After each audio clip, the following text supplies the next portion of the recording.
You never considered asking her for her age? You never try to verify? This TikToker who goes by the name Dkane was arrested in July on some very, very disturbing charges. Nah, you're weird, Dkane, bro. I thought you were different, bro. The alleged creep we're having a look at today is the rising TikTok star known as Dkane. But yeah, and then she showed me this ID, and basically she was 18. Dkane is how old by chance? 23. By chance, how old are you?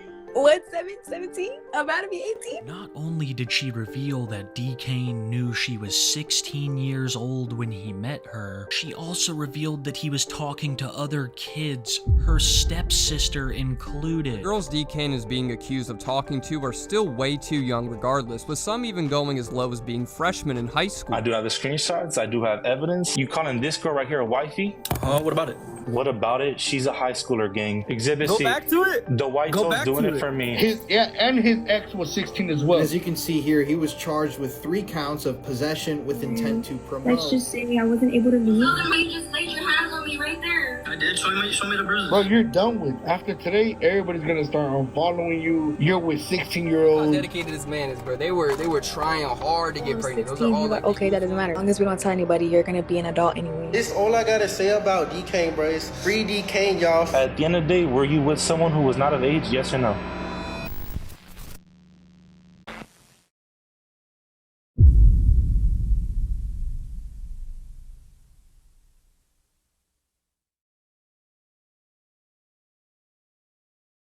If you're like me and billions of others, by now you most likely have heard of a peculiar little app known as TikTok. From wholesome exchanges that can bring a smile to those experiencing the worst of days, useful cooking tutorials that can get you through a bit of a pinch when you're paycheck to paycheck, clever comedy sketches that highlight something so nichely relatable to each of our own lives, mom and pop businesses, so on and so forth, TikTok is home to so many unique forms of content, carefully curated to each user's specific interest. However, as I'm sure you either know or are expecting given that you've clicked on this video, TikTok is far from an innocent app, and lurking within is a dark side to the platform, ridden with horrific controversies and dramas that have plagued the website since its conception. Hidden within plain sight, among the search feeds of millions, users have uncovered nightmarish creators ranging from twisted parents who exploit their own children to the creeps of the internet for views, actual criminals who kidnap homeless women for clout, man-wolf hybrids, predatory cosplayers who share an interesting relationship with their father, with whom they share a family of lifelike dolls with, Discord moderators with an addiction to minors, elderly men with a soft side seeking love with teenage girls in your area, and many more volatile monsters that would honestly drag the summary on for quite some time. TikTok is home to some of the worst degenerates to have ever surfaced online. And with our character of interest today, we will be adding yet another entry to the ever-growing list of reprehensible individuals that can be found on the platform. Perhaps you may already have the displeasure of being acquainted, but if not, if you'd allow me to have the honor of introducing to you Dkane, aka Josiah De La Fuente, aka the most fear-inducing name I have ever heard in my life, Mr. Confuzzled, TikTok's very own certified lover boy. Dkane is a 24-year-old well-known TikToker, or potentially was, given recent controversies that have landed him in jail with a maximum possible sentence of 60 years involving a mere slap on the wrist distribution of deplorable materials featuring minors, who would like you to believe that he is a notorious MS-13 gang member who immigrated from El Salvador when, in reality, according to his friends and family, he is allegedly from San Antonio, Texas. However, if we search for our beloved Mr. Confuzzled through the power of Google, it is claimed Dkane is also said to be from Austin, Texas, and is an aspiring rapper. But from what I can find, he has only dropped one incredibly mid freestyle, so that may not entirely be accurate. Glittery, sparkly, squeeze me. Hey. All his arrest records say Bexar County, which is located in San Antonio, but the exact spawn point of this man is quite a mystery in itself. But I have a hunch that Mr. Confuzzled here isn't exactly from the slums of El Salvador and is not feared throughout the streets as an infamous gang member. I can't say why, I just suppose it's intuition. First debuting to TikTok in 2023, Dkane would find marginal success and the like of lip-sync content, where he would pretend to voice the lyrics of popular songs, which gained him moderate recognition online. However, he would soon climb in popularity after achieving multiple viral videos in only just a few months of posting to the website, rising to, according to famousbirthdays.com, the number 28 spot on the TikTok leaderboards in the lip sync category, an honor only a few hardworking and talented individuals will ever truly experience. With his career further skyrocketing after several successful collaborations with various popular creators, furthering his widespread recognition to a scale where he would eventually achieve over 1.7 million followers to his account, the future was looking bright for the soft-hearted gang member turned TikToker who ran a part-time bird sanctuary on his head. However, with Dkane, the saying "all that glitters is not gold" cannot be more accurate to the downright pathetic and sickening nature of this individual that took place in broad daylight for all of the internet to see.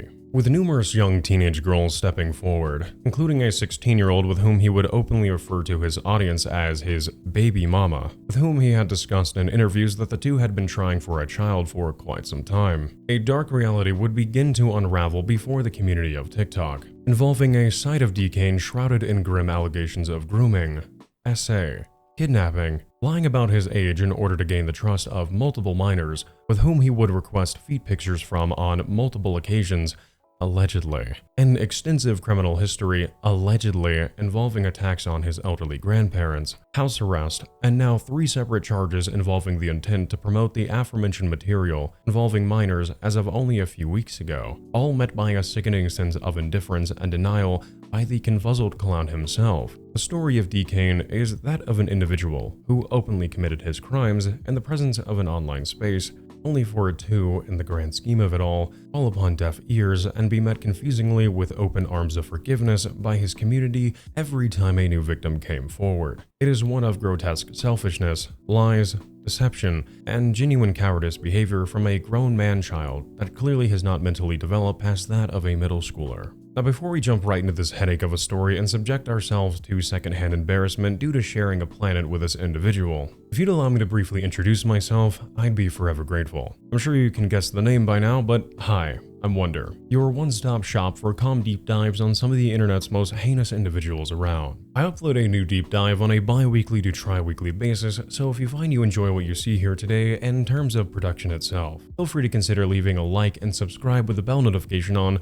so you never miss out on a new story in the future, as well as yours truly. Also, feel free to let me know in the comments what you did or didn't like about today's video so I can work on providing a better viewing experience for you in the future. I'd also like to give a big shout out to the individuals on screen, such as Kiwi Tapes and Briz, for initially shedding light on this situation, which in turn provided me with the proper directions needed for bringing this situation together cohesively. They were the first creators I have seen cover today's person of interest, so I cannot express enough how much credit rightfully goes to them for this story. You are free to skip, but a small promo here. If you'd like to help support the creation of further deep dives, feel free to consider supporting me over on Patreon, where you can have your name featured at the end of each video, as well as access to my Patreon-only Discord server, where we can catch up and say hello. Becoming a member is always appreciated, but by no means is ever required. If you'd also like to help further boost my ego, or if I missed anything in today's story, feel free to follow me over on my Instagram, as it is the easiest place to reach me, as well as my Twitter.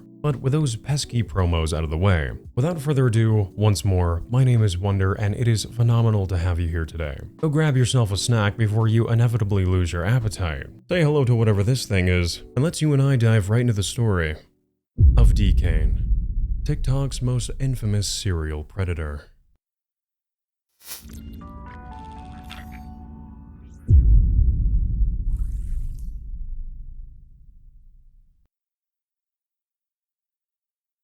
I'm feeling sparkly tonight. How are you feeling tonight? Sparkly?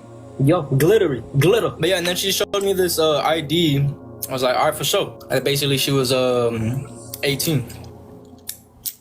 Before you and I can fully begin to explore the nauseating details surrounding their well-deserved downfall, we first have to ask ourselves 2 very pivotal questions. Who really is TikTok's wannabe gangster predator? And what sewer system did he even slither out of to begin with? Important questions to ask, yes, but ones that will require a lot of self-induced headaches to answer. When it comes to the mysterious origins of our beloved Dkane, we will have to take a step back to the very beginning, Josiah de la Fuentes' scarcely documented earliest years. As was briefly discussed prior, exact birthplace of Dkane is somewhat uncertain, but as he would like you to believe, as the legend goes, Dkane arrived in the States as a child as an immigrant from El Salvador, growing up in Texas as someone who faced struggle and eventually turned to the open arms of the El Salvadorian-based gang, the notorious MS-13, a criminal organization founded in the 1980s in Los Angeles by Salvadorian immigrants as a means to offer protection to other immigrants fleeing the country from other rival gangs in the city, eventually turning into a full-fledged notorious group that, as of recent,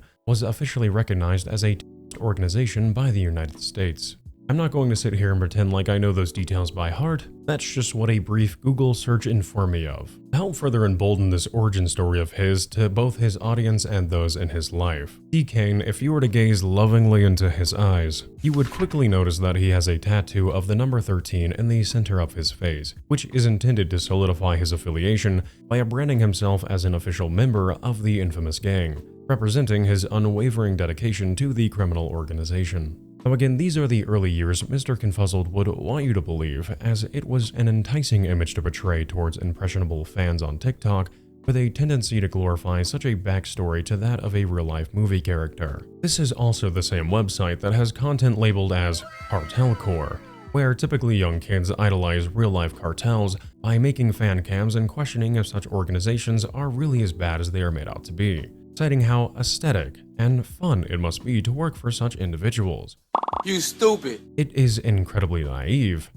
No, it's just flat out stupid, I'm sorry. So it goes without saying that fans of Dkane were more than eager to believe that he was the real deal. However, what is very interesting is that both one of his ex-girlfriends and even allegedly his own grandparents have both publicly made comments on this highly embellished portrayal, citing that Dkane is actually from the US and that he had arrived in the States after his family had immigrated from Mexico, eventually settling down with his grandparents at their home in San Antonio, Texas. Y'all, he isn't Salvadorian, by the way. That's a lie. He's Hispanic. What is he?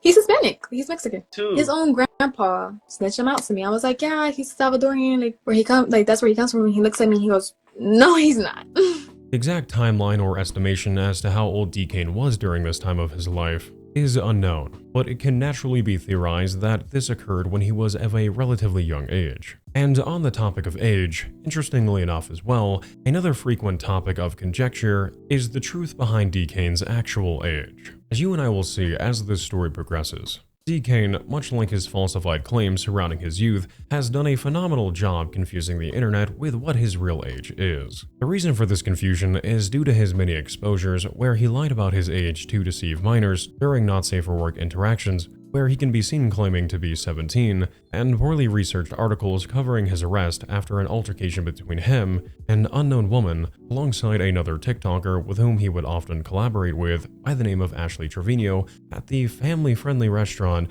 Rainforest Cafe. The writers of these articles stated that Dkane was 20 in 2024. However, the definitive reality is that Dkane is actually 24 years old as of July 16, 2025, according to official court documents that were found regarding his most recent and sickening arrest. This is a highly important detail to keep note of. Also, I have seen the name Ashley Trevino pop up quite a few times in my feed, yet I have never taken the time myself to look into such a mess of a story. So if anyone would be willing to provide me with a brief breakdown analysis of who she is in the comments, I'd really appreciate the additional information so I can finally put a face to a name. Despite the many definitive examples of contradictory evidence that proves Dkane's persona online was constructed on a foundation of embellished and falsified details, curated to present him as a grandiose gang member with a soft side, many in his audience did not care to think much of these plot holes in his stories and easily bought into the idea that he was presenting forth online. If the entertainment is, well, entertaining, why spoil such fun for yourself by looking too closely? On Friday, September 15th, 2023, Dkane would find himself unamused one slow afternoon with a sudden inspiration to begin posting to TikTok several videos of him lip-syncing to numerous audio skits and popular songs from varying street rappers while creating nonchalant thirst trap poses with soft boy gazes in the mirror while making loving eye contact with the camera. Despite the immediate popularity of his lip-sync content, it was these thirst traps in particular that truly had viewers coming back to his account time and time again. And despite looking like a loving family of birds took refuge on a public school desk, Dkane's comment sections were filled with numerous users discussing just how fine and irresistible they found him to be and these TikToks of his. which I know I can't say much given that I look like a Hot Topic reject from 2009, but to each their own, I suppose. Nothing says whoa mama like someone with alleged elder abuse charges. How delightful. While Dkane quickly garnered himself reasonable success on his own accord, he would begin to truly cement himself as a genuine stable face in the community of TikTok, when a popular TikTok livestreamer and content creator by the name of Lalo, an individual known for his colorful critiques and criticisms of other creators online, was asked to invite Dkane on for an interview, which, in actuality, was just a livestream of Lalo and his audience metaphorically throwing tomatoes at him for the better part of 30 minutes to an hour, with Dkane doing little to defend himself in this situation, resulting in him more or less silently taking these verbal punches lying down, despite attempting to convey his image as a hardened gang member by making comments that if Lalo saw him in real life, he wouldn't do anything to him. Because those tattoos, I feel like it's just betraying the image that you're really So not. if you saw me in real life, what would you do? I'll probably laugh. Exactly. You wouldn't touch me, bro. Nah, I'll probably buy you some shoes, you know, because you wasn't size 15. You wouldn't even get close to me, bro. Dkane was only led to make a further fool out of himself on this livestream, when he made the outlandish claim that he had a round-the-clock bodyguard on staff, with which Lalo would later call out as complete and utter bullshit, revealing to viewers that Dkane's alleged bodyguard was in actuality a 50 to 60-year-old man from a jewelry store that he most likely had just taken a picture with at the time, effectively rendering Dkane without much of a response, because, realistically, what could he even say back to being called out on such an obvious lie? Say one thing about me having my security with me. Hold on, let's go back and actually look at your security. That's not my... Is that your bodyguard? my security, bro. Is that your bodyguard you're talking about? Are you gonna show the picture that you were showing look earlier? at No. bro's bodyguard. Hey, chat, do you guys want to see his bodyguard? He said he walks around with his bodyguard every day. He takes him everywhere to make sure he's safe. Also, not to be rude, but if for some reason I needed 24/7 round-the-clock safety, and I had the funds to procure such an individual, first impressions, this isn't exactly the ideal person I'd have in mind when entrusting the protection of my life. I'd probably look for someone who had at least a good 30 years left of usage in their knees, but, you know, again, that's just my opinion. In this first, for lack of better terms, collaboration between both Lalo and Dkane, users of both creators' communities would take and re-upload the mini roast that Lalo would dish out onto Dkane, which quickly began to attract viral success and widespread viewership outside of their own respective corners of TikTok, inevitably setting forth the butterfly effect of more eyes than ever before seeking out both Dkane and Lalo with a desire to see more of what they found to be an entertaining and comedic livestream. Both Lalo and Dkane were quick to recognize the mutual benefit for both of their careers, where they did continue collaborating further, as viewers were eager to see more of their amusing dynamic on screen. This revelation resulted in Lalo re-inviting Dkane on to further live streams, eventually resulting over time in a mutual respect for one another, with Lalo seemingly recognizing that Dkane was one to roll with the punches for the satisfaction of both their audiences. Before long, now with a notable and consistent figure to cross audiences with, causing him to breach into a wider pool of viewers, alongside his own TikToks seeing constant viral success one after another. Dkane's page would go on to achieve in under just a year an astounding 1.7 million followers, with an accumulated 5.8 million likes attributed to his account. Despite such an initial positive trajectory for his career as an internet star, there were those who were rightfully skeptical of Mr. Confuzzled's persona as a hardened El Salvadorian criminal turned TikTok lover boy, who would stand his ground, so to speak, if anyone came after him in real life, as there were conflicting plot holes in his story that were even called out by Dkane's closest online friend Lalo, who, as we saw prior, stated on their TikTok livestream that he believed Dkane was adorned with MS-13 tattoos as a means to portray himself as something he's not, alluding to the idea that he was doing this for the attention of viewers. Because those tattoos, I feel like it's just betraying the image that you're really not. If you saw me in real life, what would you do? Only adding further skepticism to his persona, coming from the man who insinuated that an interaction with Lalo would play out different in real life as he would no longer have a camera to hide behind. A documented encounter of Dkane getting robbed at a local mall surfaced online, Dkane that really backed Josiah into a corner and put his own words to the test in front of an audience of his peers.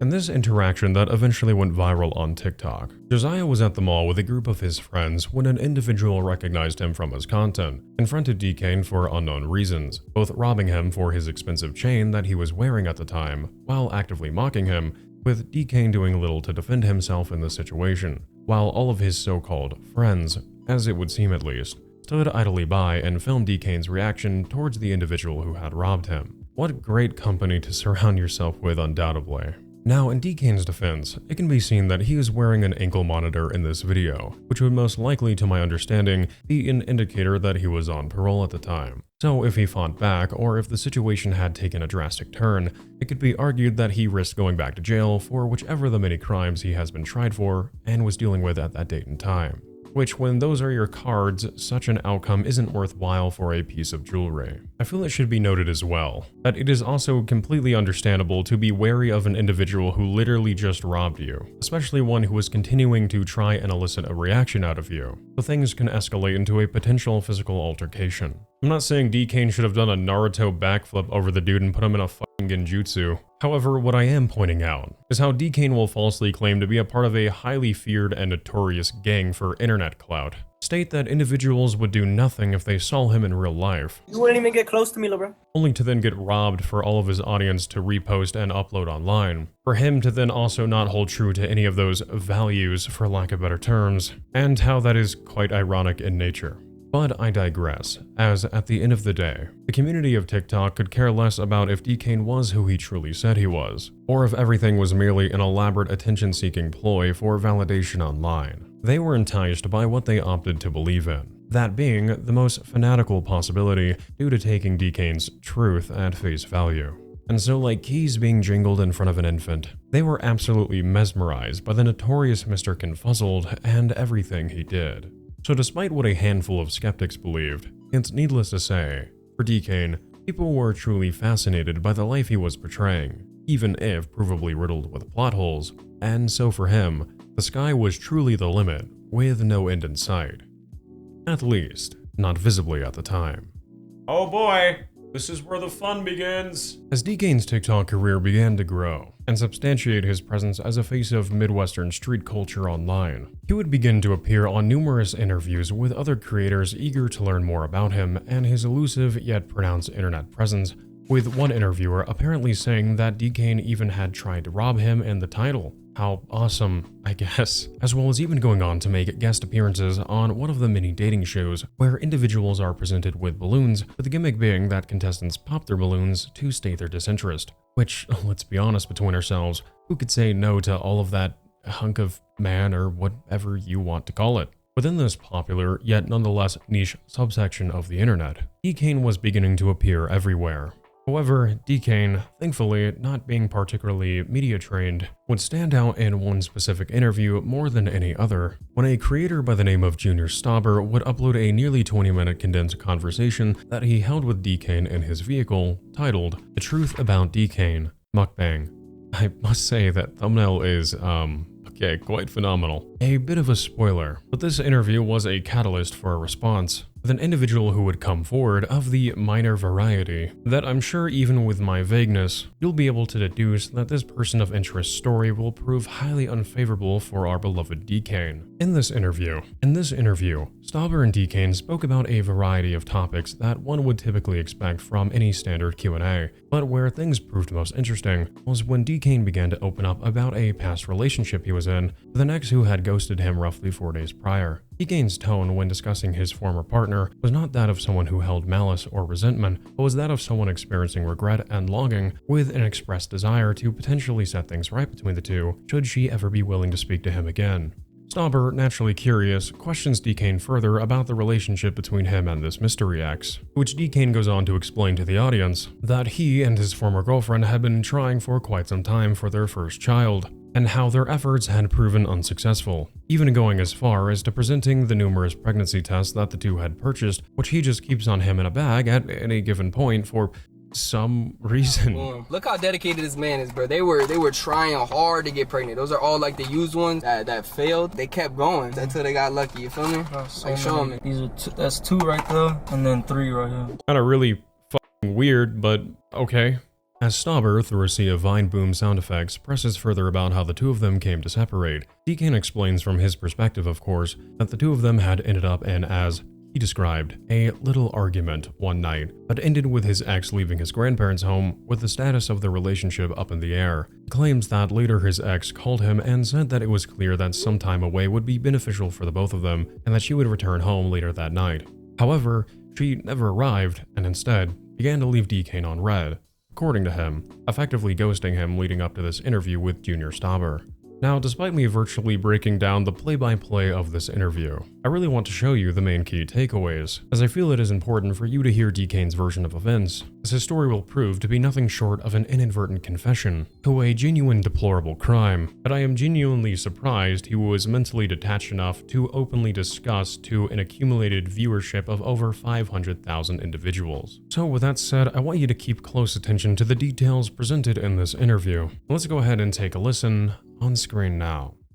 5 things you can't live without. My baby mama, my baby mama, my baby mama, my baby mama, my baby mama. His baby mama. 5 things he can't live without. Boom. Look how dedicated this man is, bro. They were trying hard to get pregnant. Those are all like the used ones that failed. They kept going until they got lucky. You feel me? Like, show them. These are that's 2 right there, and then 3 right here. When was the last time you did it? Did what? You know, the deed. When my baby mama left. It was like 4 days ago. But right now, like I know, like right now I could go as long as I want, cause I'm just focused on my baby mama. Whenever I get my baby mama back, that's all that matters to me. I could go as long as I want to. So like you actually have a kid on the way, right? I'm like, how many kids do you want? 2 or 4. What's your type in women? My baby mama. I already knew he was gonna say that. I already knew he was gonna say that. I'm not gonna lie. What's happening between you and your baby mama right now? Like, what's that situation looking like? Oh, my baby mama? Yeah, like I know like you've been hurt online about your baby mama, so like what's going on with that? We had just got into a little argument. She left, decided to leave. But after she left, like probably less than 30 minutes, she called me and she was crying, saying like, I'm gonna come back later today. If I don't go back later today, I'm gonna come back tomorrow. She was like, maybe we just needed this little, like, these few little hours apart from each other. And I was like, no, you right, cause me being away from you, like, for a few hours just made me realize that. So you seen her recently? Nah, I haven't, ever since she left. She left like 4 days ago. Have you talked to her? I'm still texting her though, calling her and texting her. She answering? Nah. She hasn't even like it's just on delivered. It hasn't even like it hasn't shown that she read it. Now, as we discussed prior, as you and I have just listened to here ourselves, on the surface, what Dkane explains here sounds like nothing more than a typical breakup, with nothing to further extrapolate from in terms of additional details. And that is exactly how Dkane would have liked you and I, alongside with the rest of the internet, to have believed been the case. However, as is always true with any recounting of events between individuals, there is always 2 sides to a story.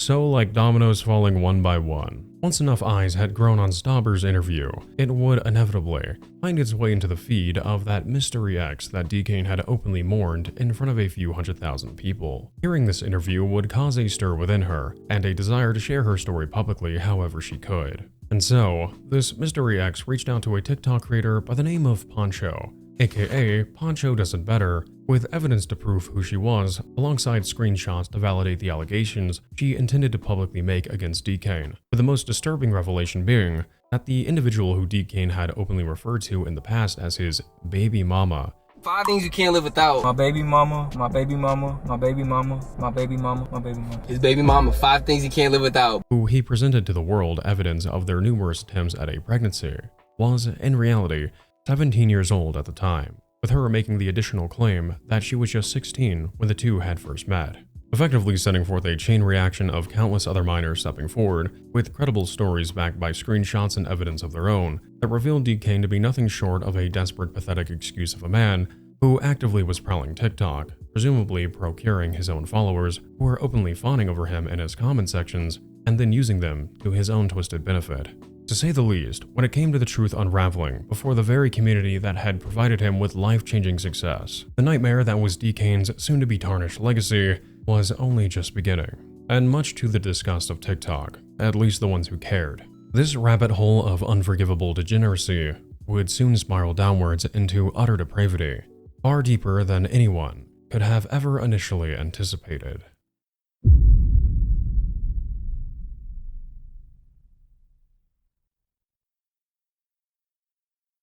I do have the screenshots, I do have evidence, and I just want to see what you're gonna say. Let me just do an introduction to you for everybody here that's kind of new. Everybody, this is Dkane, Mr. Confuzzle's ex. You showed her name, right? That's your ex's name? What about it? What about it? She's a high schooler, gang. Dkane is how old by chance? 23. Next person. You calling this girl right here a wifey? She's 51 backwards. And then by chance, how old are you? Exhibit Go C. back to it. The white Go toes back doing to it it. for me. Y'all, let's just put it like 17. I'm about to be 18. Man, you know that really awkward moment when you have numerous teenage girls come out against you on public platforms, claiming how you begged for good old Tootsie photos and had illegal relationships with them while trying to start a family to no avail? I'd hope to God you can't relate to that, because that'd be a little concerning. On August 19th, 2024, as previously mentioned, a TikTok creator by the name of Poncho, aka Poncho Does It Better, a user with nearly 800,000 followers attributed to his account, was contacted by a viewer claiming to be the ex of Dkane himself, specifically the ex that Dkane had openly expressed a longing for reconciliation with during his interview with Stauber. The aforementioned ex, who we will be referring to by the anonymous name of Joselyn for concise narrative purposes, did not merely make a baseless claim when reaching out to the well-known TikToker, but instead, according to Poncho, brought forth screenshots of her interactions with Dkane that provided credibility to her claims, with the nature of said claims being nothing short of a prolonged nightmare of predatory behavior that spanned the course of several months.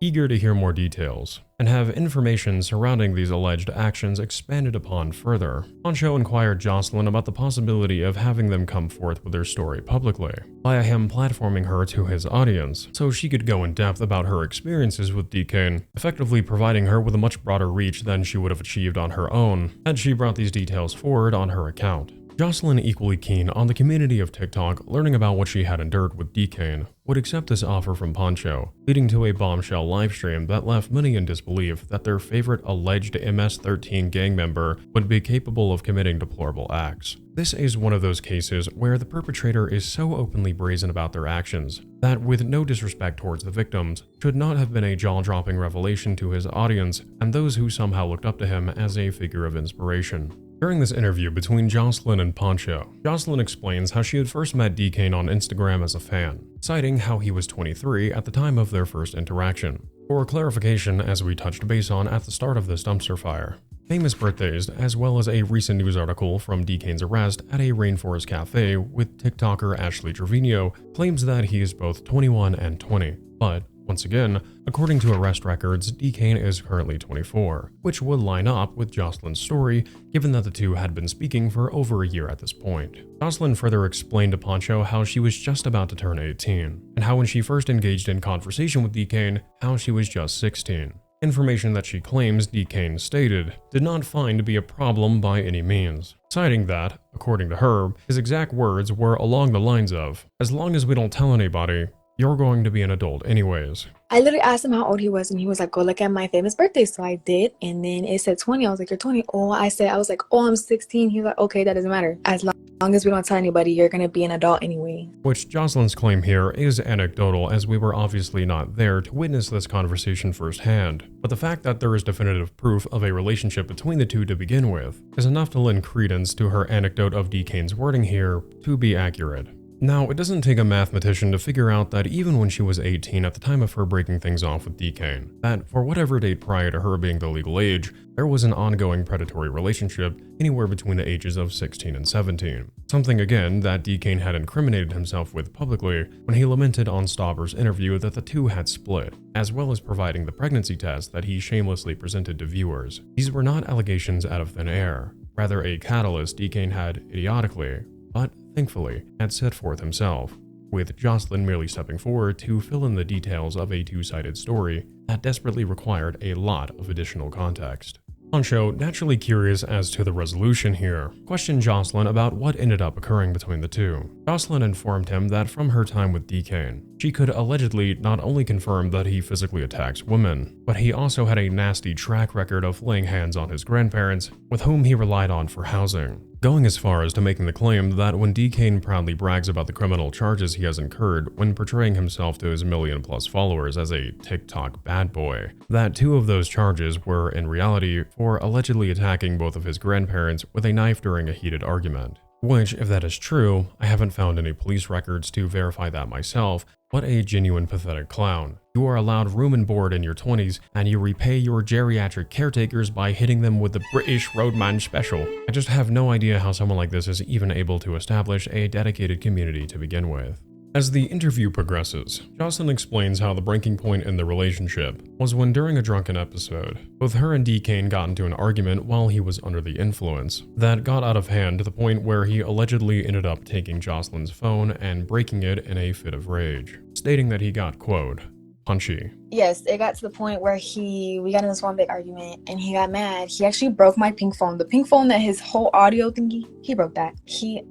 Cause he got caught cheating. According to Joselyn, the argument sparked when she realized that Dkane was developing a nasty habit of being unfaithful to his minor girlfriend, and that she had reached her limit with his behavior when she went downstairs from Dkane's room while she was staying over one night, and found him secretly trying to, allegedly, engage in conversation with additional minors, stating how she had grown tired of asking him to end this behavior of his, as this was not a one-time occurrence. Joselyn even went so far as to claim that she was in possession of screenshots of Dkane, where in one instance, she caught him speaking to a girl who was at the time barely a freshman in high school, and that he was attempting to elicit feet pictures from this child throughout their exchange. To put that into perspective, the average age of a freshman in high school in the US is typically between the ages of 12 and 14. Dkane would have been roughly 10 years older than this alleged minor in question, but these allegations only grew even more putrid when Joselyn alleged that this predatory behavior of Dkane's expanded into her own personal life, when Dkane had attempted to engage in inappropriate interactions with her own stepsister,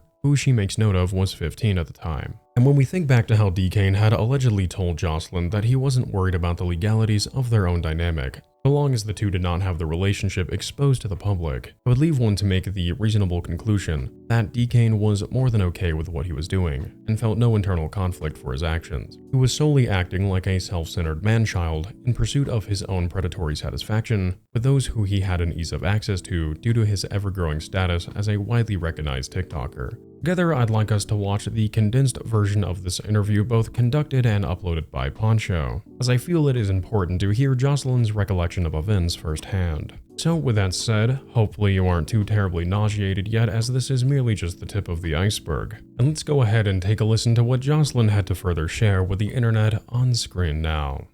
Let me just do an introduction to you for everybody here that's kind of new. Everybody, this is Dkane, Mr. Confuzzle's ex. Hey guys. Are you a little shy, or is that why you? Yeah, I'm a little shy. On this account. Okay. So then let's start with like the beautiful things in life, and like, you know, how did you guys even meet? Let's start there before we start with the ugly stuff. Oh, okay. We met on Instagram. So let's start here. Dkane is how old by chance? 23. Okay, Mr. Confuzzle, 23. And then by chance, how old are you looking at right now? Y'all, let's just put it like 17. I'm about to be 18. Damn. Okay. So let me say this, because some girls sometimes like to lie. So was Mr. Confuzzled about your age? No, that was never. People keep saying that. No, literally, I literally asked him how old he was, and he was like, "Go look at my famous birthday." So I did, and then it said 20. I was like, "You're 20." Oh, I was like, "Oh, I'm 16." He was like, "Okay, that doesn't matter. As long as we don't tell anybody, you're gonna be an adult anyway." So I think that's what he said. So in other words, he pre-ordered you. Sure. Sure. Damn. Okay. So then, how did this? So you started dating him, whatever the case is, and then when did it start turning ugly? Like, how did you guys? Are you the one that allegedly was pregnant by him? Yes, actually. Okay. So then, if you don't mind me asking, let's get serious here. If you don't mind me asking, what ended up happening? How do I put it? He's psycho. He beats not only on females, he beats on his grandparents actually too. His grandma. The abuelito? Yeah, those charges, he says, "Oh, look at my charges." 2 of those charges are from his grandma and his grandpa for stabbing them. Okay? Y'all know. Wait. What? Why did he stab abuelitos? What did they do? All we know is that they were drunk or something like that. It's on his records or something. Okay, so then he was abusive to you, allegedly, on this account? Yes, it got bad. Yes, it got to the point where we got in this one big argument and he got mad. He actually broke my pink phone. The pink phone that his whole audio thingy, he broke that. Cause he got caught cheating. And then two, we got in this big argument. I literally pushed him not too hard. Like, turn around. I'm standing up by the couch and he turns around, he looks at me. And then he literally slaps me so hard. He starts laughing. And he laughs and he's like, ah, ha, ha, like, you're funny, like, I could do it again, I can do it again, I wish I did it even harder. So from there, he was like, don't make me slap you. Like, anytime we got into an altercation, he'll be like, don't make me slap you how I did last time. So then why is it, what was like the breaking point as to why you left Dkane? Because he wanted to, this was my last argument with him. We had to argue every day. My last breaking point was I had to go downstairs after begging him to stop talking to girls. Two little girls, younger than me, to stop texting them and asking them for feet pictures. No, I haven't got to that point yet. Hold on. Fellas, I woke up, went downstairs, and he's sleeping on the couch, and he's on the phone with a girl asleep while I'm upstairs sleeping after an argument. Also, so you were saying that so basically he cheated on you with other quinceañeras, other younger girls? Younger than you, basically, allegedly? Like a year or two. There's actually screenshots that I have when I was with him. I was laying next to him and girls were arguing with me, and a freshman girl, that's a freshman, and his 23-year-old ass was asking a girl for feet pictures. Okay, so is there anything else that you kind of want to add? Don't trust him. He's trying to take all y'all's money, and y'all are trying to say I'm trying to do this for clout or whatnot, but I was with him. If I wanted the clout, I would have stayed with him. I left him, not only because he's abusive, because he's weird. This is gonna break everybody. Y'all, he isn't Salvadorian, by the way. That's a lie. He's Hispanic. What is he? He's Hispanic. He's Mexican. His own grandpa snitched him out to me. I was like, yeah, he's Salvadorian. Like, where he comes, like, that's where he comes from. And he looks at me. He goes, no, he's not. After this interview with Joselyn went live on their account, backlash was soon to find its way into every corner of Dkane's page. Comments on his Instagram and TikTok page began to stack a mounting pressure against Mr. Confuzzled, with those who had watched Poncho's interview, alongside those who had been made aware of Joselyn's story through countless reposts. Initially, there was nowhere Dkane could hide, as this wasn't going away for him anytime soon. Dkane, unable to merely ignore such volatile allegations that painted him as a serial predator hidden in plain sight, reached out to Poncho to request he be brought on for an interview of his own, so he could clear his name and set the record straight. Or, at least I'm sure that's what he thought he would be doing. However, Dkane is the type of individual that defense attorneys check under their bed for at night, out of fear of ever having to represent someone like him. Poncho, very open to the idea of guest hosting such a now controversial figure on his account, obliged Dkane's request to a live stream interview, much to what would soon be Dkane's dismay, as by this point, not only did Poncho have Joselyn's testimony and screenshots, but due to the virality of the prior interview, various other alleged victims had reached out to Poncho with their own receipts and evidence to back their individual stories of highly inappropriate encounters with him. Poncho had come prepared. Dkane, instead, would be too focused on his appearance and finishing his hot Cheetos to really digest the gravity of the situation. And this second interview between Poncho and Dkane that we are about to watch here together, Dkane starts off by attempting to appear lax, nonchalantly slouching in his chair with disinterest, or what one can assume would be an attempt to appear unbothered and in control of the situation he found himself actively knee-deep in, setting forth the stage of an already poor interaction by calling Poncho his, quote, little bro, which resulted in a needless attraction between the two, with the creators arguing about who would be whose little bro. What's down, little bro? I'm your big bro. Let's just get that straight. What did you say? I'm your big brother. Let's get that straight. You're definitely not.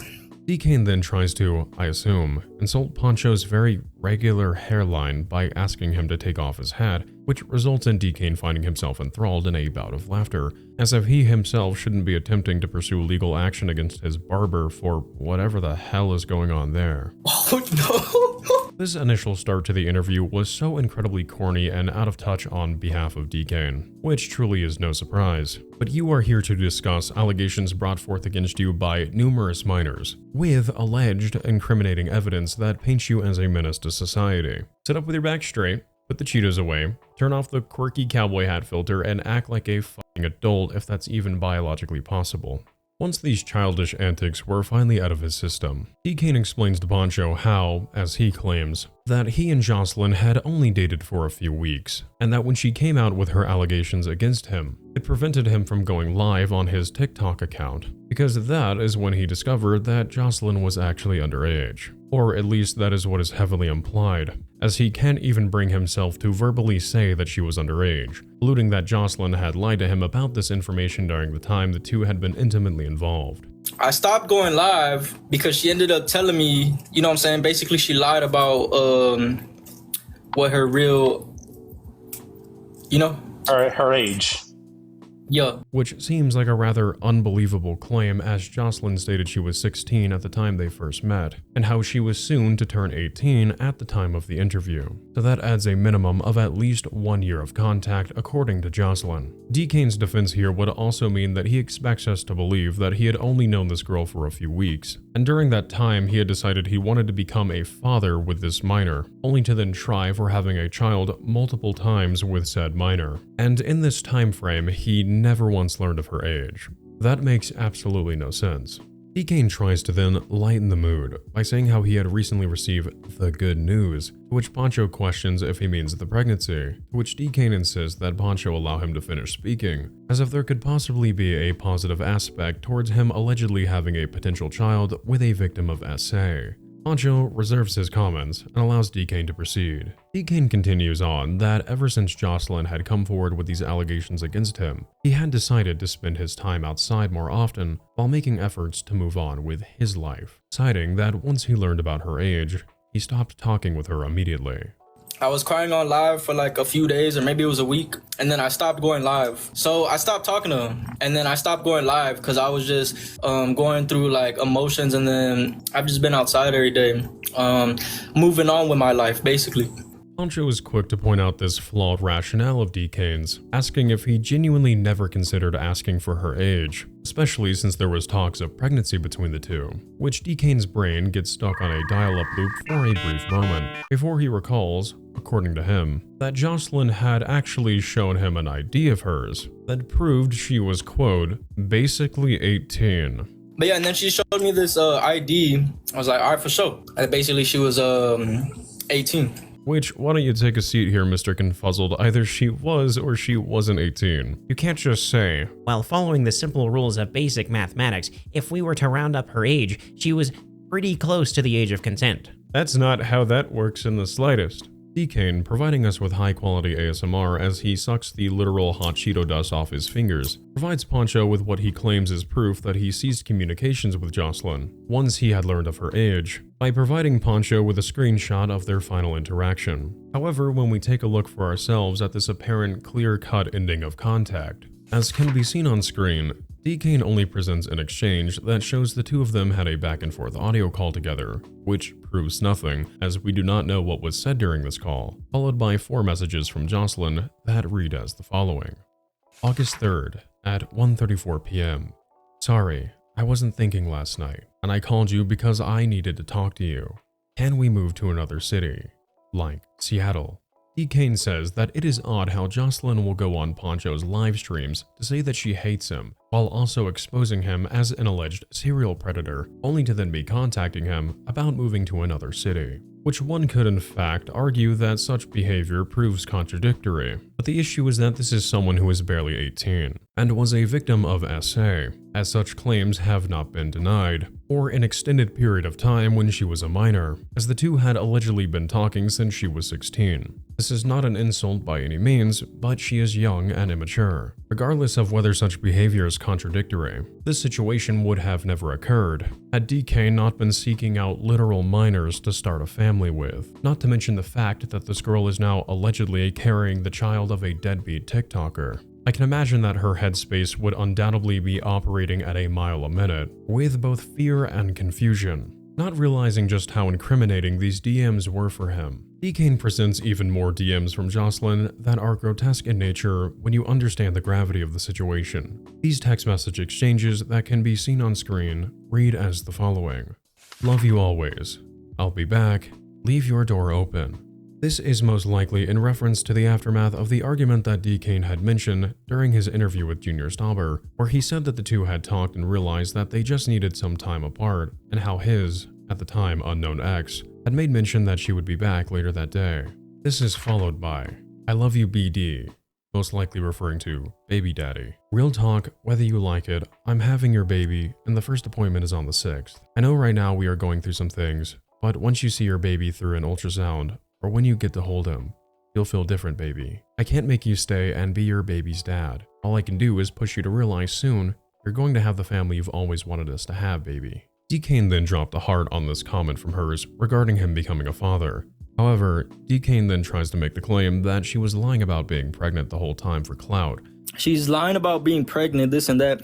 So, and then she's talking about she doesn't want clout off the situation. She's like, if I wanted clout, I would have stayed talking to him. You don't need to stay talking to me. You could still get clout off of my name. Which is incredibly doubtful given the fact that, once again, during his interview with Junior Stauber, he brought the pregnancy test as proof of their numerous attempts. But now that it was made public that during a portion of their time together, Joselyn was a minor, now Dkane was making the claim that she was actually lying.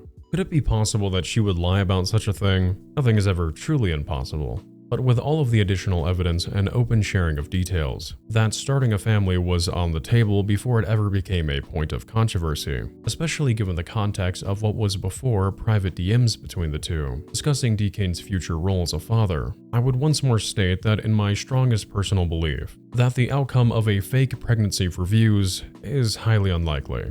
Now, before you and I dissect this interview even further, as its total runtime is over 22 minutes, and obviously don't worry, we're not watching all 22 minutes, as well as it being filled with a lot of additional information, I want you and I to have ourselves a peek at the aforementioned moments on screen, alongside a further condensed section of clips from this interview that I feel need to be examined further, as a means to shed light on the additional contradictions and plot holes that Dkane presents with his illogical rationales for accidentally becoming a serial predator. With that said, let's go ahead and take a look at this headache-inducing compilation on screen now. What's down, little bro? I'm your big bruh. Let's just get that straight. What did you say? I'm your big brother. Let's get that straight. You're definitely not. Take off your hat. Let me see if you big bro. Come on now. Oh no. Hey, let me see your forehead. I know you ain't. Let me see your forehead. My forehead's right here. I don't think so, but let's get started, lo bro. Okay then, little bro. Okay, let's just get started with your baby mama, right? How long did you date your ex by chance? Yeah. Yeah, so it was like a few weeks, but okay, and basically, hold on. I'm speaking. Mr. Confuzz was speaking. Anyways, like I was saying, all right, so it was about a few weeks, but, and then, so y'all know how I was crying on live, this and that, right? Y'all all remember that? After I was crying on live, I stopped going live. Y'all remember that, right? I was crying on live for like a few days, or maybe it was a week, and then I stopped going live. I stopped going live because she ended up telling me, you know what I'm saying? Basically, she lied about what her real, you know? Her age. Yeah. So I stopped talking to her, and then I stopped going live because I was just going through like emotions, and then I ended up getting some good news ended up happening. If y'all know what I'm talking about, y'all know what I'm talking about. I got some good news. So then I've just been outside. I've just been outside every day, moving on with my life, basically. And then after that, I found out after when she told me that she lied about her age, I stopped talking to her. So here's the thing. Let me ask you this. Let me be straight up, because you never considered asking her for her age. You never try to verify.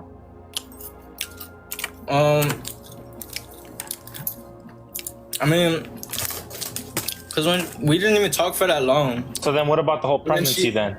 Huh? The whole pregnancy then? Y'all didn't talk that long, but she was... You didn't let me finish. Okay, sorry about that. Continue. Sorry about that. But yeah, and then she showed me this ID. I was like, all right, for sure. And basically, she was 18. Yeah, anyways, back to what I was saying. I stopped talking to her. I'm trying to pull up the screenshots. Hold on. So I stopped talking to her. This is her account. Yup, that's her account, Libra. And y'all know how she was on live with Pancho talking about some, oh, I don't like him, oh, he's this, oh, he's that.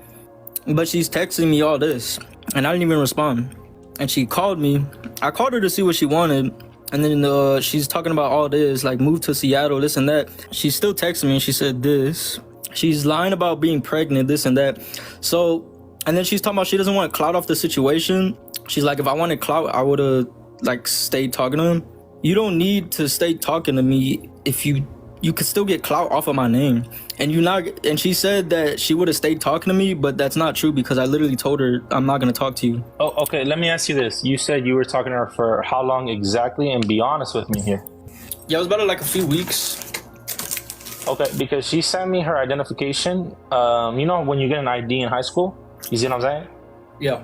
And in the ID, it shows 2024, 2025, and it matches that she's a youngin'. Which is why I stopped talking to her.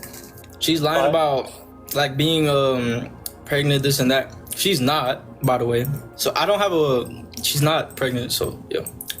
No, let's clear that up. You asked the girl for some pata pics, and she was 61 backwards. She sent me the video where she clicked on your Instagram and matched up to you, Labra. So that's one girl. Aside from that, another girl sent me a message that you guys had text messaging, right? And you told her you were 71 backwards. She clicked on your number. I do have your number, let's not say.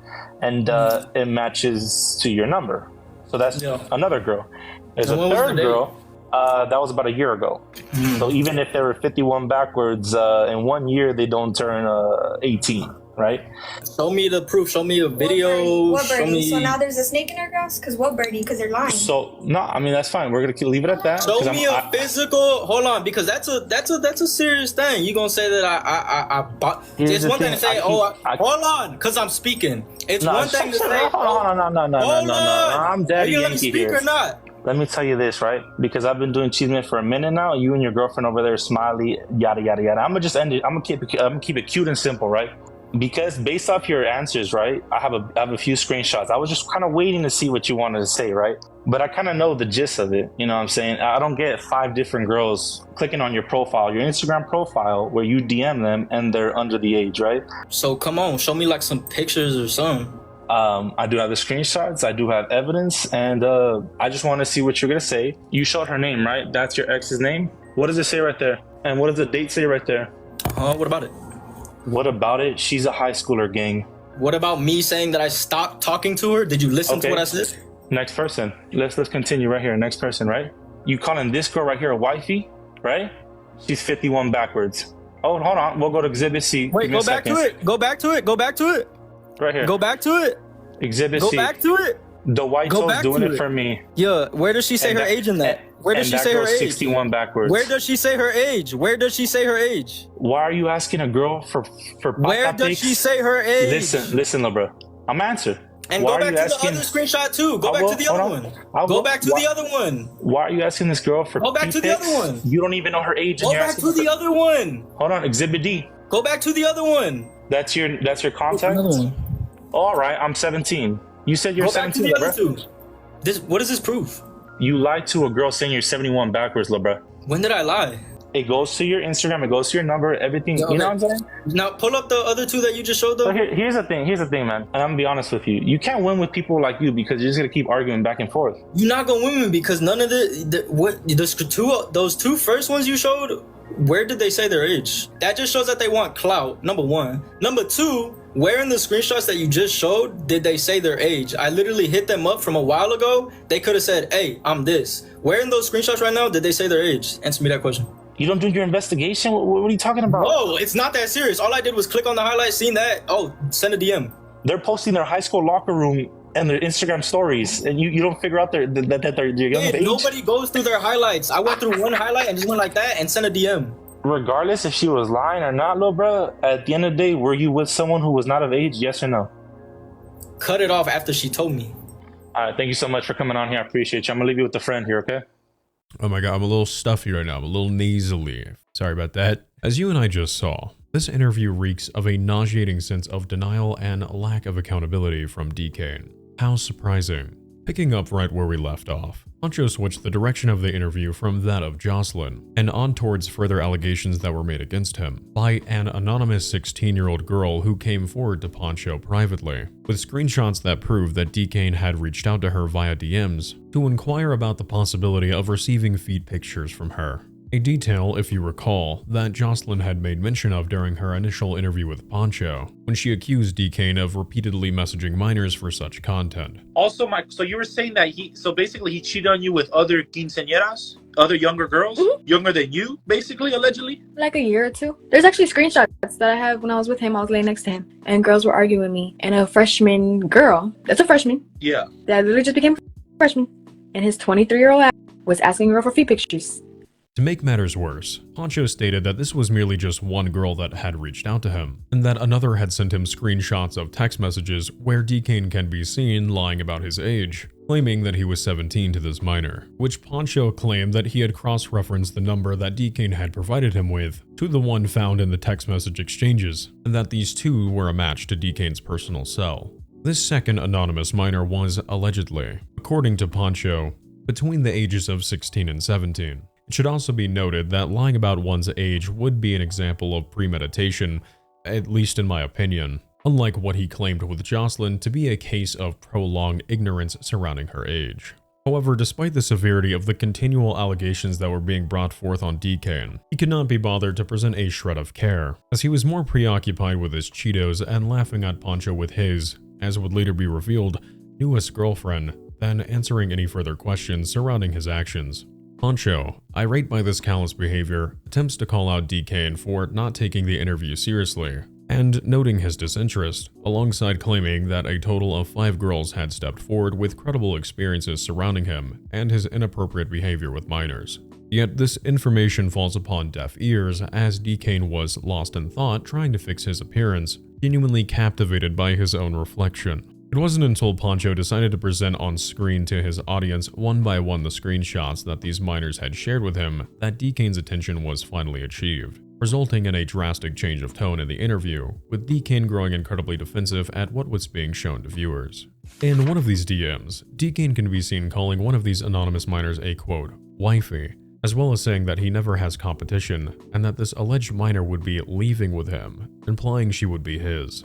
This girl was allegedly confirmed to be 15 years old by Pancho through his own verification. Also, I had no smooth way to add this in, so crudely placed side note here, but Dkane shouting, go back to it, 20,000 times. Wait, go back to it, go back to it, go back to it, go back to it, go back to it. As if there was something to extrapolate from this pretty straightforward DM that would exonerate him from calling a 15-year-old girl wife material. It just made me want to run my head really hard till I got a boo-boo in the nearest source of drywall. In the next screenshot Pancho presents, there is an exchange with Dkane that shows him responding to a 16-year-old girl's story, where he can be seen saying, quote, the white toes do it for me, followed by him asking for video footage of her feet, to then just outright saying an entire day later that he needs a video of her toes. Dkane's justification for this was that she didn't state her age. Where does she say her age? 61 backwards. Where does she say her age? But just as easily as he was able to slide into her DMs with the spirit of Dan Schneider guiding him,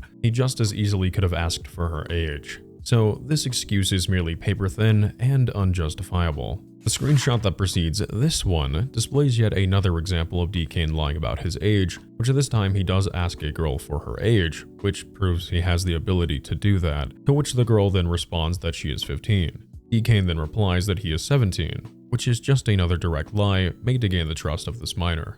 This interview rounds off with Pancho posing one final question for Dkane, that being how could he see these girls posting photos of themselves at high school to their Instagram stories, and not recognize that who he was initiating contact with in an unsolicited and inappropriate manner was not an adult.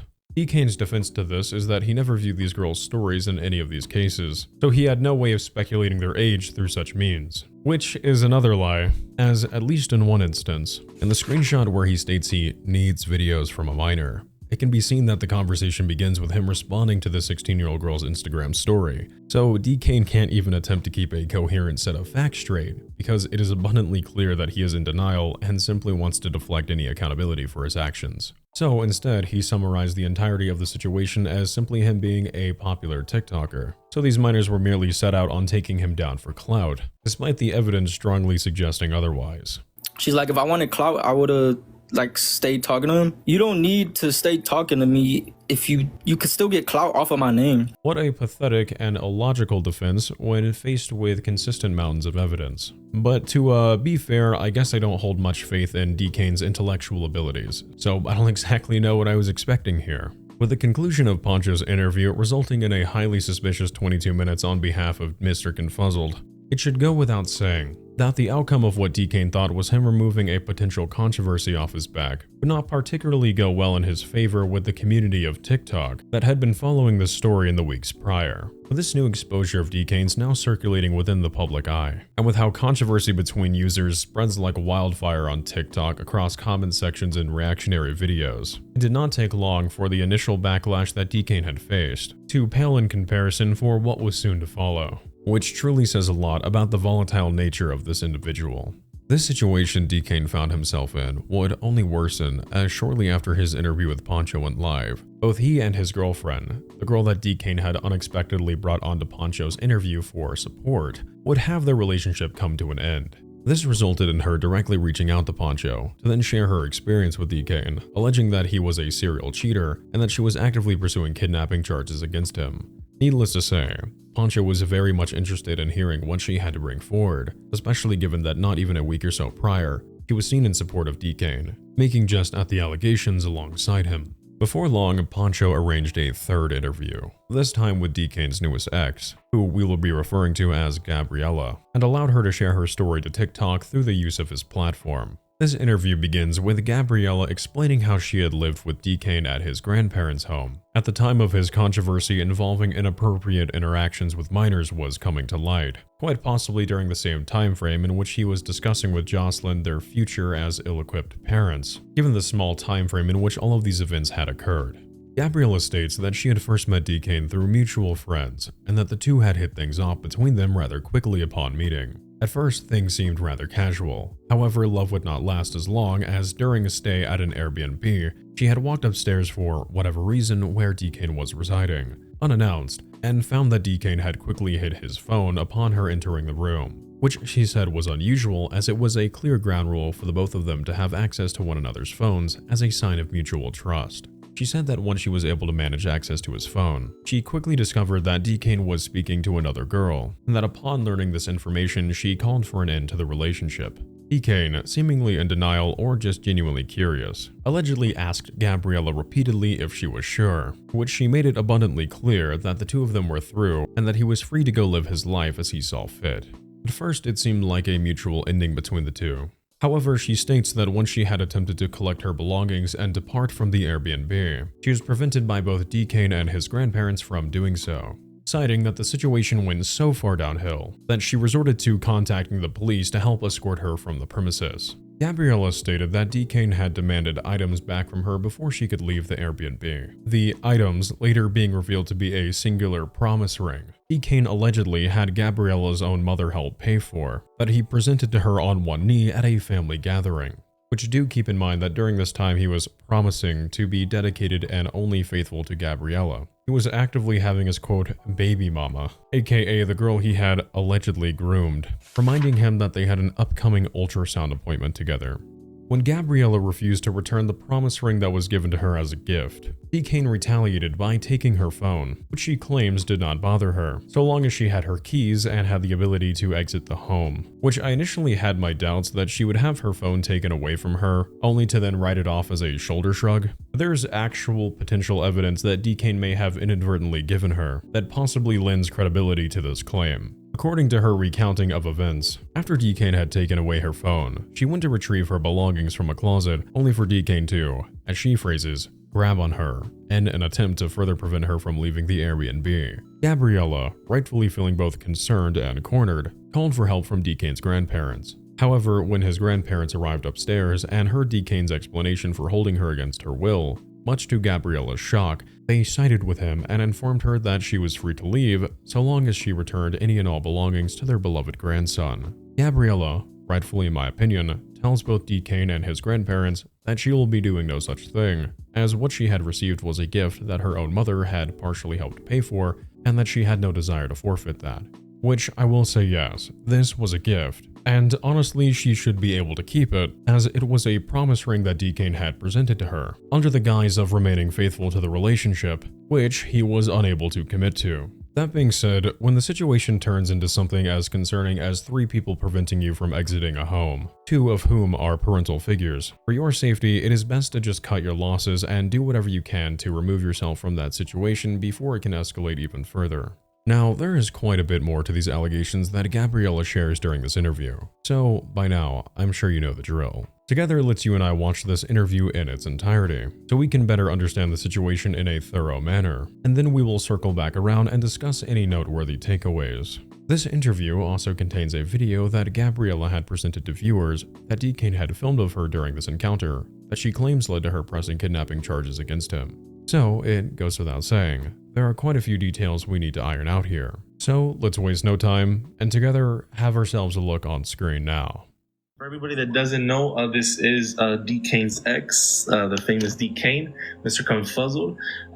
So let's start with I always like to start with the bright things, the happy things. How did you guys meet, you and Mr. Dkane, if you don't mind me asking? We met through mutual friends, and then we just kind of vibed. Okay, so he was texting a girl, what's the move kind of thing? Yeah, and then I don't know, I just had a gut feeling, because I don't know where I was. We were at an Airbnb, and I was upstairs, and I just had a gut feeling, and so I went outside to see what he was doing, and then he was hiding his phone from me, which he never does, because I always had access to phones, and he had access to mine, so that wasn't an issue. So then I knew something was up, so I grabbed the other phone, and then I looked through it, and then I saw that text, and I just just threw the phone, and I was like, we're done. I wanted to leave, and I told him you know what, I'm done, I want to be single. You can go to the club, you can have fun, just live your life, you know? Yeah. It's fine. And then he's like, are you sure? 5 times he asked me, and I said yes. So then I just grabbed my stuff, and then let's just say I wasn't able to leave. Grandparents didn't allow me to leave either, and cops were involved, and it got bad. He was like, so after I told him I want to be done, he was like, okay, give me my stuff back. Back. And I was like, okay, I was like, no.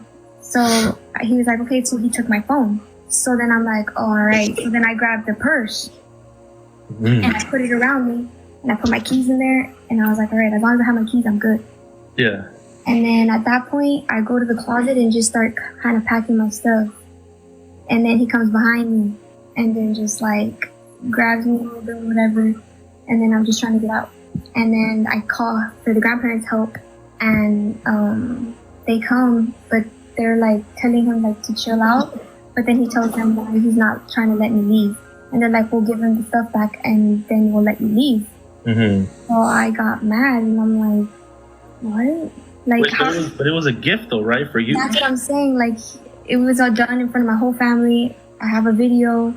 He went with my mom to go buy the ring. My mom even helped him. I think...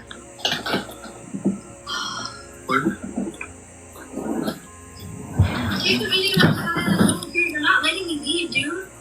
So yes, I look embarrassing, and I have to sit on the windowsill because he's not letting me leave, and his grandparents aren't here. Tell them how you just laid your hands on me right there. I did. Show me the bruises. But if you had bruises, wouldn't you want to show them? If you had bruises, wouldn't you want to show them to the camera?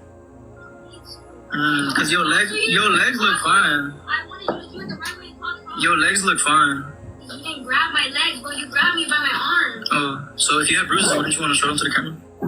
Instead of recording me, you could call the cops and we could get this settled. I'm not going to. I don't need the cops. I'm gonna call the cops. Alright, yeah, don't be yelling like that. Somebody call the cops. Somebody call the cops. Hey, alright. Dude, bro. And that went on for 30 minutes to an hour until my mom finally got there and the cops got there. Quite a bit to take away from that happy little family moment towards the end of that interview there. Let's go ahead and dive right into the details of this dumpster fire. As we obviously just watched here together, Gabriella presented to Poncho's livestream viewers a video where she is being filmed on a windowsill, stating that she couldn't leave the home. A small detail that can be noted here is that she said that the two of them were staying upstairs in an Airbnb, which would line up with her being unable to simply just go out the window, as according to her version of events, Dkane would have been preventing her from leaving the bedroom that was on the second story of the home. So that detail, albeit somewhat irrelevant, does check out with Gabriella's recollection. The additional claim is made by Gabriella that Dkane had been physically abusing her and leaving her with bruises on her legs. Dkane, who is filming this encounter, tries to call her out by telling her to prove that she has bruises by presenting them to the camera. However, Gabriella refuses to entertain this request from Dkane. Now, it is here where Dkane may have felt like this was a definitive gotcha moment, as if Gabriella did not comply and present the bruises that he had allegedly left her with, that it would prove she is being dishonest. However, something I was initially unable to understand was how did Gabriella manage to receive this video from Dkane's perspective?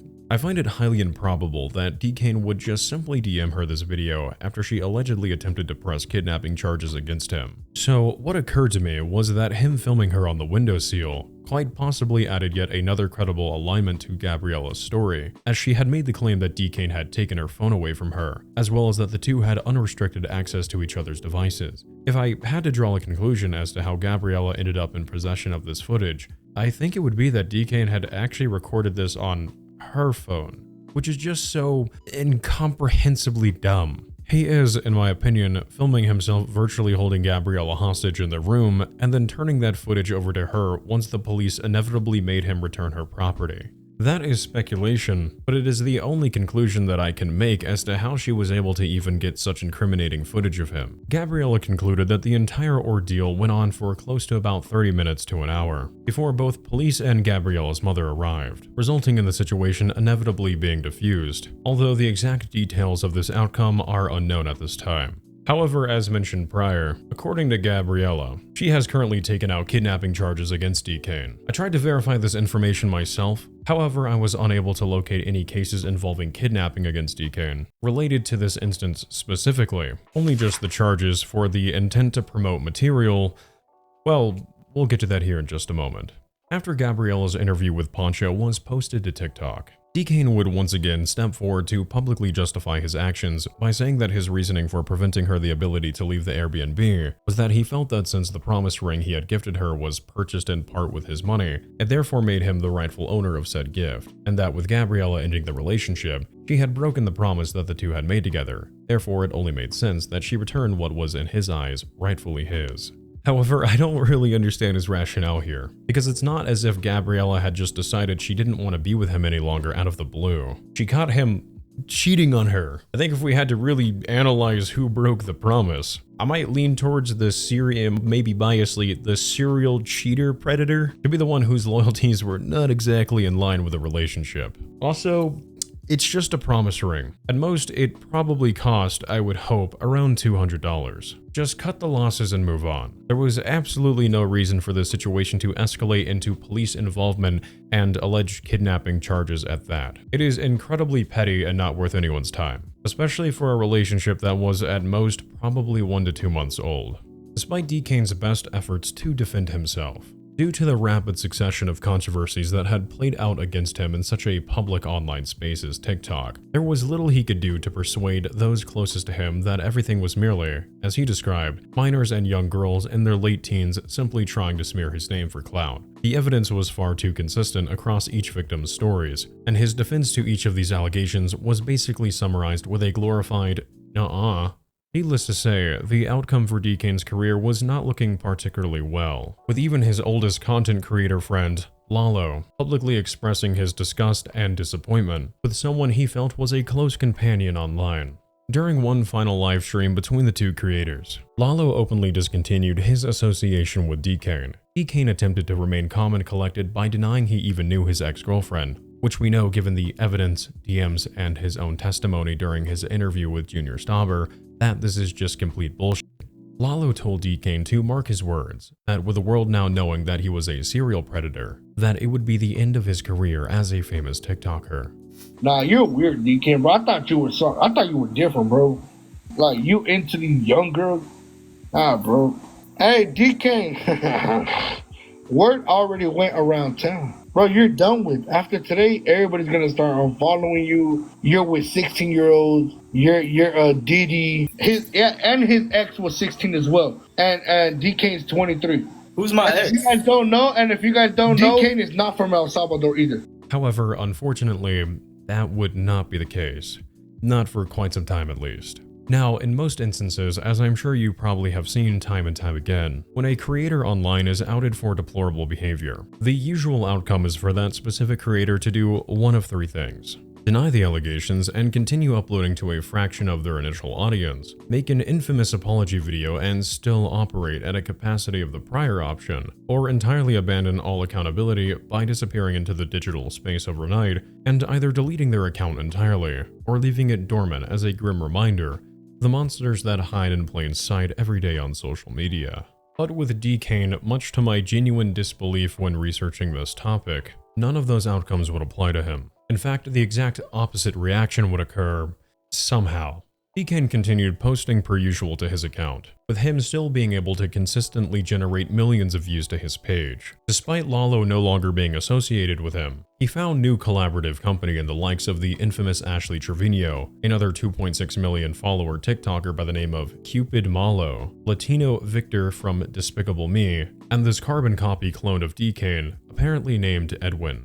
I was unable to find exactly who this individual is, but all you need to know is that they make a really cute couple together. And speaking of relationships, during this time, Dkane was able to find yet another girl who was gladly willing to date him, a TikToker by the name of Big Cash Out.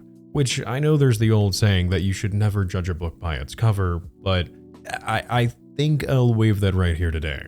Because what the f is that, dude? Every one of these individuals either openly decided to associate themselves with Dkane, a known serial predator, or failed to protect their own individual brands by failing to do any form of background research on who they were platforming through their mutual collaborative TikToks. For any of the victims involved, it appeared to be a scene all too familiar with our current societal climate.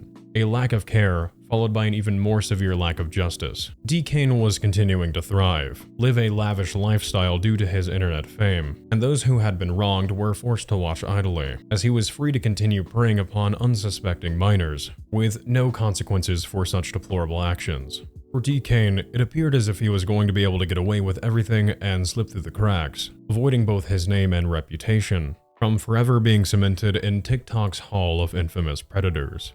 However, just as everything seemed to be going in his favor, unbeknownst to him, as well as his community, was that behind the scenes, an incredibly damning case was building against Dkane by local law enforcement. And on July 16th, 2025, Dkane's luck would finally run out. This all I gotta say about Dkane, bro, is free Dkane, y'all. Free Dkane. Y'all, you feel me? That dude's he's been, you know what I'm saying, incarcerated for I say like about a week now.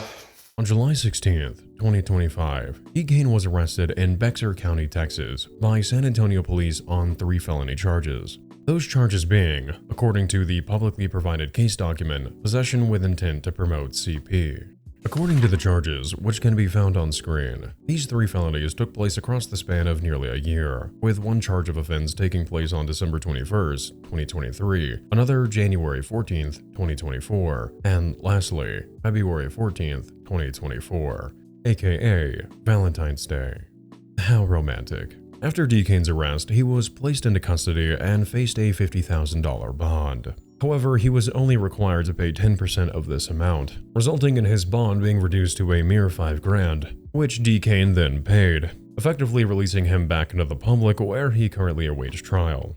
This information is truly sickening. Here you have an individual with an extensive criminal history, and now here he has been found liable for preying upon minors. And keep in mind, these are only the instances in which law enforcement could legally prosecute, and the legal system gave him a reduced bond of a measly $5,000. Effectively sending him back out to the public where he is free to commit further crimes against children, while he waits for the court systems to move forward with the case, which is a notoriously slow process. This menace needs to be sitting behind a jail cell without any form of social media. With how TikTok is known for terminating accounts for completely menial reasons, I wholeheartedly believe, in my strongest opinion, that his account needs to be removed from the website entirely, and that anyone who continued association with him, despite knowing what was already made public for several months, needs to be held accountable for promoting such a putrid scumbag to their own respective platforms. It is disgusting how so many individuals can come forward. Dkane himself can provide proof via his collection of pregnancy tests that he used when trying for a baby multiple times with a minor. He can have screenshots of him leaked with him demanding videos from high school age girls, allegedly. Film himself holding an ex-girlfriend virtually hostage in an Airbnb, have alleged assault allegations against his elderly grandparents, and the result of all of that information coming to light be effectively nothing, just further clout, fame, money, and recognition.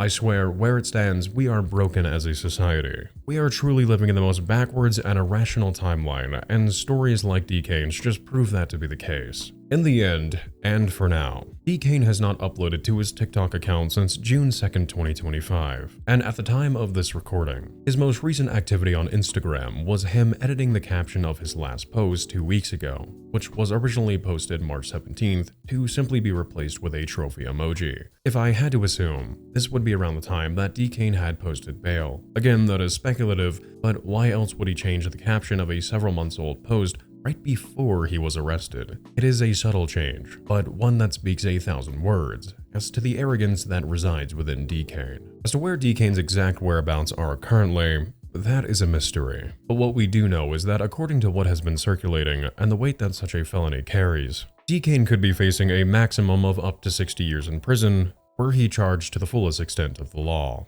However doubtful I may be with Dkane receiving a just sentence, I do hope that a jury is able to find him guilty on all counts, and that he is able to be placed far out of reach of both the internet, and by extension, minors, for an incredibly lengthy duration. But until that trial date comes, or until he resurfaces online, all we can do for the time being is wait.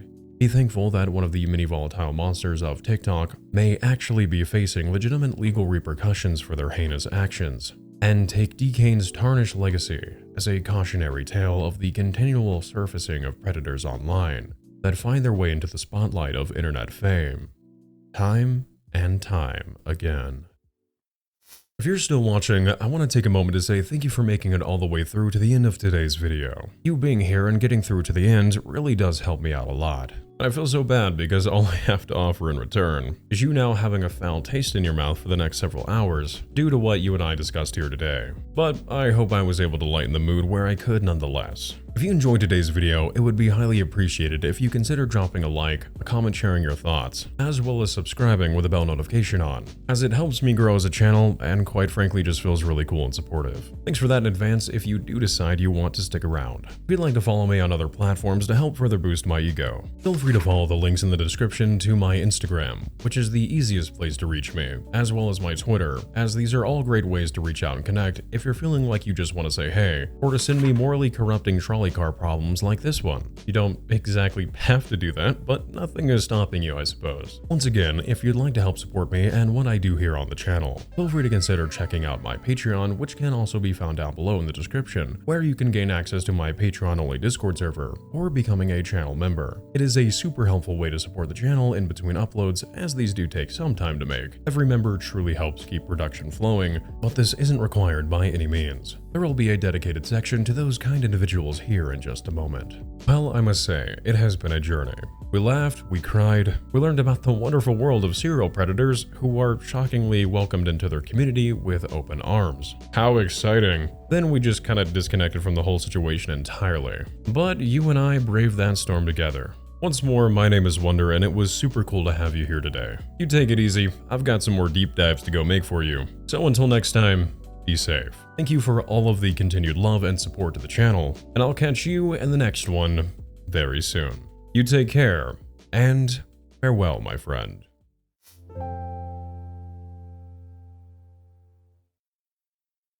If you're still here, I'd like to take a moment to express my gratitude to my kind-hearted supporters over on Patreon. I truly am forever grateful for your generosity. I know times are rather tough for a lot of people right now, so for you to support me in such a way with everything going on in the lives of your own, I really can't find proper words other than thank you. I'd also like to give another warm thank you to the high-tier community members such as J. Jackson Hall, Zednu, and forgive me if I mispronounced that, Alien Ace Cat, Goth Barbie 3000, Amanda Barnett, Ellis, and an extra special thank you to Alice Beth and Bacon Priogi for their highest tier subscription support. You all have my expressive gratitude. Thank you. Be well, stay safe, and good night.